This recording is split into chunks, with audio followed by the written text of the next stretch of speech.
na. Wow! Tuloy lang ang buhay kahit may bagyo.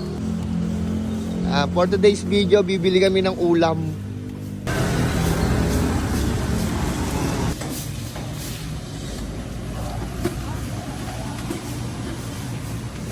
Medyo okay na po yung panahon dito sa lugar namin. Sana magtuloy-tuloy na yung ganito.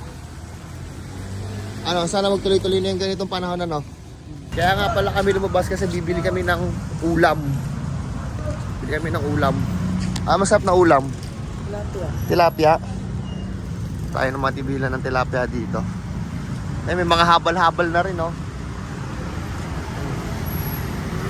May mga may mga nagbo-move it na.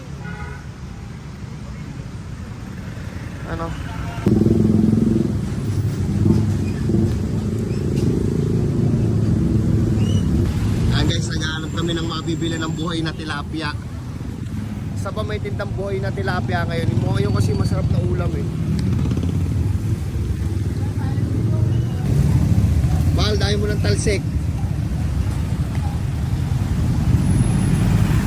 May nakita namin buhay na tilapia dito. Tay, buhay yan? Ay, patay na. Ay, buhay pa. Buhay yan, marami pa dito. Nakakalakoy pa kaya yan? Ilan pa? Magkano kilo, te? 65 na yun. 465? 165? Buhay yan, marami pa dito. Nakapanood kasi ako sa Facebook buhay eh. Ang sarap panoorin. Sa C6, no? Yung mga buhay doon. Pero ito, ano to eh? Ano ito? Nakakano yun eh, parang napan. Parang swimming pool sa taas. Sarap po.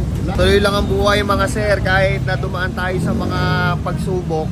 No? Tumatalon-talon po. Lapad ng tilapia, oh. Lapad ng tilapia.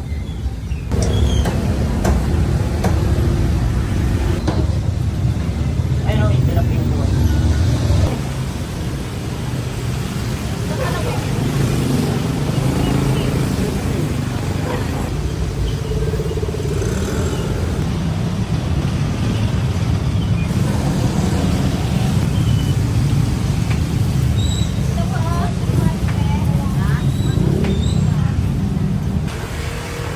Pabalik na kami ng unit at nabili na namin lahat ng mga kailangan naming bilhin. Tapos si Mami Abon magluluto na lang. Saan punta mo, ma? Ito yung mga janitors natin dito. Hello! Nahiya sila. Ba't kayo nahihiya? Ha? Ba't kayo nahihiya? Galing Baguio eh. Galing Baguio? Bagyo. Bagyo. Kala ko galing Bagyo. Kala ko galing Bagyo eh. Hindi ng ulan eh, no? Bumili nga akong tilapia eh, yung buhay. Oo nga, ito. Pinapatay ko eh. Wala eh.